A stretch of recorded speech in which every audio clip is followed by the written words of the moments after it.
Bonjour, mon nom est Véronique Léonard. Aujourd'hui, je fais une petite capsule 6 sur comment trouver un bon photographe ou comment être un bon photographe. Finalement, il y a des critères de base qu'il faut respecter.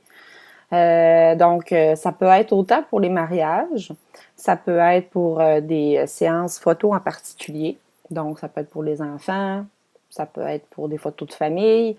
Il y a certains photographes qui vont plus se spécialiser. Donc, surtout pour les bébés naissants. On va être porté à aller voir un photographe qui a un bon portfolio créatif là-dessus. À moins qu'on veuille faire des photos de famille et tout, ben à ce moment-là, on va trouver un photographe qui est très bon dans pas mal tous les types de séances photos qu'on veut faire finalement. Pour les mariages, souvent, moi, les gens sont étonnés quand ils me demandent justement de savoir les prix et tout. Bon, ben, il faut comprendre que les prix pour un mariage, là, ça va varier selon ce que le client veut. Il y a des clients qui veulent un service ultra de luxe, ben le prix vient avec, c'est sûr. Faut comprendre aussi le mariage, j'en parle beaucoup parce que c'est plus complexe et les gens pensent souvent que le photographe fait juste peser sur le piton et c'est réglé. Mais il y a vraiment beaucoup de travail en arrière de ça. Donc, je prends un exemple, une photo, mettons, un client veut que je sois son photographe de mariage pour toute la journée, finalement. Donc, ça veut dire une journée complète. Une journée complète, ça serait quoi? Ça serait la préparation de la mariée, préparation du marié. Ensuite, ça va être la cérémonie du mariage. Ça va être des photos de couple, de famille, de groupe. Ça va être les photos du cocktail. Ça va être des photos de la soirée. Donc, tout ça, là, on dit, mettons, le photographe va travailler peut-être 8 à 10 heures pendant cette journée-là. Bon, le travail du photographe ne s'arrête pas à cette journée-là. C'est ça qu'il faut que les gens comprennent. Par la suite, il y a au moins, sinon plus, 40 heures de travail à la maison. Donc oui, la séance est faite. Il faut comprendre aussi qu'avant, on rencontre les mariés, savoir qu'est-ce qu'ils veulent et tout et tout. Il y a des téléphones qui se font. Donc, c'est un long cheminement sur un bon bout de temps, finalement, pour la préparation. Savoir quand est-ce qu'on va prendre les photos, quel type de photos ils veulent prendre, etc. Donc, il y a ça. Il y a la journée du mariage, puis ensuite, après, tout ce qui est tri des photos, retouche des photos, rencontre des mariés pour les choix des photos, ou sinon, s'ils font un livre ou un album, réajustement, bon, j'en passe, mais les mariages, là, ça prend énormément de temps. Et aussi, selon les clients, bien, ça va dépendre s'ils sont exigeants ou non, ou quoi que ce soit, ça va dépendre. Première chose.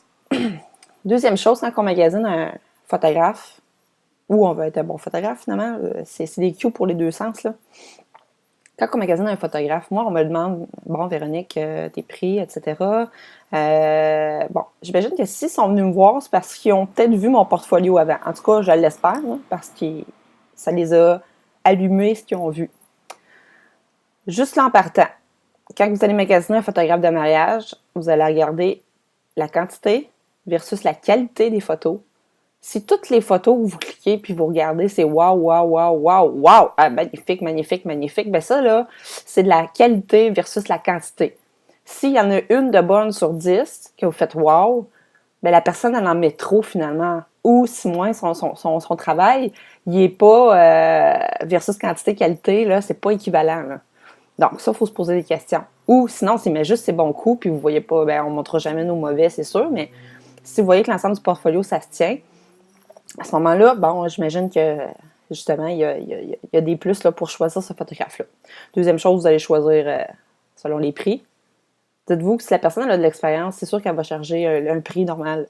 Fait que quand vous magasinez un photographe, que ce soit pour mariage, là je parle beaucoup de mariage parce que c'est plus exigeant et tout, mais que ce soit une séance photo ou quoi que ce soit, quand vous allez magasiner les prix, là, les prix, ils vont aussi avec les années d'expérience. Oui, des fois, vous allez payer un petit peu plus, vous allez trouver ça cher, peut-être, mais dites-vous que nous, là, il y a un long apprentissage en arrière de ça. Il y a beaucoup d'années de pratique.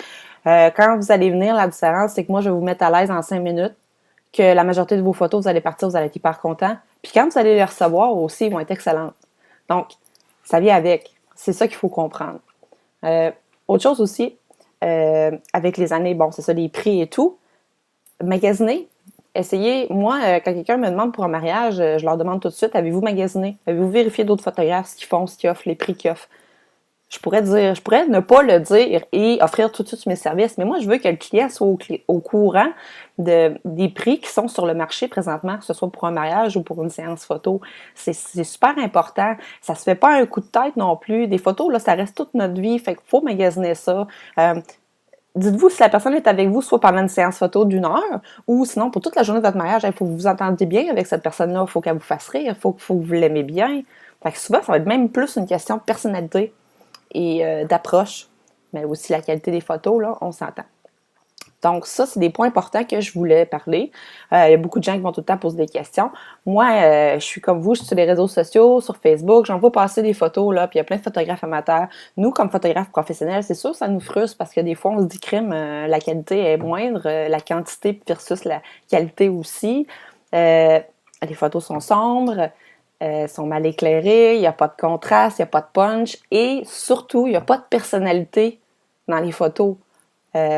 Souvent, les photographes, maintenant, comment nous, on peut se distinguer comme photographe professionnel, c'est qu'on va avoir un style particulier qui va vraiment se distinguer de tous les autres photographes. Fait que, mettons, moi, par exemple, mes photos, souvent, la majorité, je suis capable de dire, là, je suis autocritique.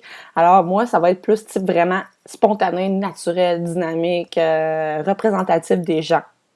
Donc, ça va être mon style, par exemple. D'autres, ça va être plus restreint, simple. D'autres, ça va être super éclaté, flyé, même des fois, c'est trash. Par contre, aussi, autre chose, quand vous allez voir les photos, si la personne elle a de l'air à l'aise sur ses photos, tu sais, je veux dire, si la personne n'a pas de l'air à l'aise, pas de l'air figé, moi, pour moi, personnellement, ça marche pas. Le type classique avec le fond tacheté ou qu'on a vu quand on était jeune chez Sears, etc., là, honnêtement, c'est out. Je suis désolée de vous l'apprendre si vous le saviez pas, là, mais c'est rendu out. Si vous voulez être tendance puis que vos photos passent à travers le temps, à ce moment-là, il faut que vous y allez avec un type de photographe qui est quand même plus actuel. C'est important. Donc, c'est pas mal ça que je voulais parler. Aussi, ben c'est ça, si vous voulez être bon photographe, évidemment, montez-vous un portfolio qui montre la qualité. Ça sert à rien de tout mettre vos photos, et s'il y en a 2, 3 de bonnes, oui, on en prenait d'autres, mais si elles sont pas bonnes, les autres, ça sert à rien. Bon, peut-être que moi, je suis plus critique parce que je suis photographe, tandis que les autres, ils le voient moins, mais sinon, variez votre portfolio. Puis ça, je comprends les séances gratuites et tout. Écoute, moi aussi, je l'ai faite là, pour avoir des modèles dans mon portfolio. Et quand on dit va voir cette personne-là, elle est moins chère, puis elle débute, oui, fine, pas de trouble. Vous prenez le risque, par contre, que la majorité de vos photos ne sont pas bonnes. Et surtout, surtout, ne faites jamais ça pour un mariage. S'il vous plaît. Nombre d'histoires d'horreur que j'ai entendues, que les gens ont pris un photographe. Il y en a qui ont payé un prix de fou aussi. Donc, pas nécessairement full expérience. Et que la majorité de leurs photos étaient à chier. Je m'excuse du terme, mais étaient à chier. La majorité était perdue. La majorité avait... C'était pas représentatif de leur mariage. La qualité moindre. Il y en a beaucoup là, qui s'en vont faire un mariage. Ils prennent des photos, là, puis ils vous les foutent sur un CD, puis c'est fini. Là. Il n'y a pas de retouche, il n'y a pas de tri, il n'y a pas... Toutes les photos se ressemblent. Donc, ça, c'est très, très, très, très important. Vraiment. Donc, même moi, là, en choisissant un photographe, parce qu'on s'entend que moi, je ne pourrais pas me photographier si j'ai des enfants ou quoi que ce soit, je vais y aller avec ces critères-là. Donc, pas mal ça. Par exemple, pour les séances photos, vous pouvez regarder la variété. Si la personne la spécialise plus en portrait, comme moi, par exemple, je vais avoir beaucoup de variété au niveau des enfants, des familles, des bébés naissants. Je vais avoir beaucoup de maternité, ça, c'est sûr. C'est assez rendu populaire maintenant. Des couples, des photos romantiques un petit peu moins tendance, on en voit moins, ou du moins, c'est pas tout le monde qui autorise à ce qu'on montre les photos. Ça, c'est un type de séance que c'est pas tout le monde qui est bon là-dedans. Mettre la personne la fille, surtout à sa valeur, cacher les courbes, ces choses-là qu'on veut pas voir. Donc, ça aussi, il faut de l'expérience. Mettre la personne à l'aise, elle est semi-nue ou quoi que ce soit, là, il faut vraiment avoir le tour, finalement. C'est au photographe à placer des modèles. Donc, si vous voyez que c'est le modèle qu'il faut qu'il décide comment il se positionne, ça marche pas. Si le photographe ne vous dirige pas, ne vous guide pas, il va avoir un malaise, vous serez pas bien. Donc, souvent, je prends un exemple, mais si vous allez chez Walmart ou chez Sears, souvent, c'est le photographe, il est débutant souvent là et il vous laisse vous placer. Et je veux dire, créatif, oui, il faut arriver avec vos idées, mais normalement, c'est un ensemble des deux. C'est pas juste le client qui choisit, le photographe aussi, il met du sien, puis ensemble, ça donne de quoi un résultat vraiment cool, finalement, que vous appréciez. C'est un travail d'équipe, là, finalement, c'est vraiment ça. Aussi, pour comment choisir un bon photographe. il y a des photographes qui peuvent être très mauvais puis ils chargent le prix de fou. Puis il y a des photographes qui peuvent être très bons puis ils chargent pas cher. Ça se peut très bien. Il y en a qui débutent aussi, ils peuvent pas, on peut pas commencer dans le domaine puis charger des prix de fou. Comme moi, récemment, j'ai augmenté mes prix. Puis, comment je vais le justifier, c'est tout à fait normal. Si je regarde les gens de mon calibre, de mon niveau d'expérience, si je regarde des autres photographes, là, selon l'expérience, selon leur portfolio, selon tout ce qu'ils ont fait comme cheminement, versus moi, ce que j'ai fait comme cheminement, je me situe à un certain niveau où je peux charger tel type de prix. Évidemment, c'est parce que comme photographe professionnel, on aimerait gagner notre vie à temps plein et non à temps partiel. Donc, à temps plein, évidemment, vous savez qu'il y a des dépenses qui viennent avec. Il faut payer notre kit de studio. Si ça brise, il faut en racheter. Là. C'est de l'équipement qui coûte quand même assez cher. On ne se le cachera pas. Là. Donc, tout ça, des frais de séance, le temps qu'on met. Surtout que, comme moi, c'est plus personnalisé, c'est à la maison. Je partage une partie de mon intimité avec les gens et vice-versa. Donc, c'est plus friendly. C'est un aspect que peut-être je me suis rendu compte que les gens aiment plus, que ce soit dans un grand magasin ou qu'il y a beaucoup de cohue-bohu. Donc, ça aussi. Il y a d'autres choses qui justifient pour le prix. Bon, moi, j'ai augmenté mes prix parce que, justement, j'ai regardé, puis j'ai magasiné. J'ai regardé les autres photographes selon leurs compétences, selon ce qu'ils offrent, selon leur portfolio. Je me suis dit, écoute, moi, ça fait 5 ans, presque 6 là, que je fais de la photo. Je pense que je suis rendue d'un haut calibre que je peux me justifier avec tel prix. J'ai pas fini d'évoluer. Peut-être que dans 10 ans, je vais coûter les yeux de la tête. Je dis ça comme ça, mais ça se peut que non. Mais à un moment donné, on n'a pas le choix.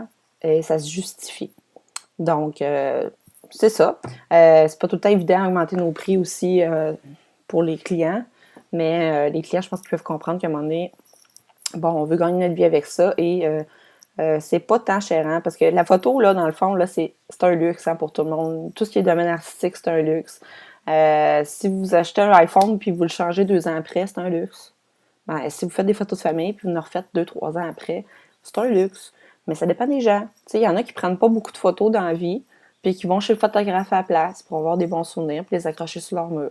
Tandis que moi, ben, c'est sûr, je suis pas la référence, je prends full de photos, mais je suis pas souvent dessus, ben, c'est ça qui arrive. Fait que moi, si je vais aller chez le photographe, faut que je paie, puis je vais aller voir le meilleur, que selon moi, ces photos, ça représente ce que je veux avoir.